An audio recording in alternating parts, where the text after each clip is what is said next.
Nasunog ang 74 na bahay sa Bacolod City dahil sa problema sa linya ng kuryente. Tinatayang nasa 2 milyong piso ang halaga ng ari-ariang natupok.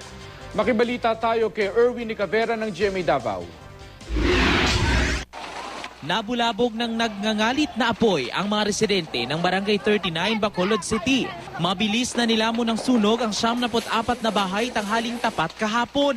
Ang mga residente hindi magkamayaw at pilit na isinalba ang kanilang mga gamit. Wala lang kani kabalo kay ang biraya ho may ara da bayi kay na nga wala yan nagguba ang pertahan ti daw hindi siguro kalamo. Umabot ng mahigit kalahating oras bago tuluyang naapula ang sunog. Gawa sa light materials ang mga bahay kaya madaling kumalat ang apoy.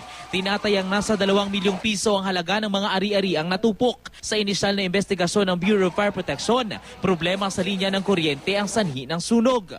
Isa ka ginatanaw is electrical nature kaya nakita nila nga nag-umpisa sa babaw sa upper portion sa ilang balay sa Kisame. Walang naitalang nasugatan sa sunog. Pansamantala ngayong nakatira sa barangay hall at auditorium ang mahigit 100 pamilyang nasunugan.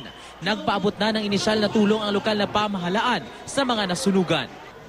Erwin Nicavera, Nagbabalita, Pilipinas.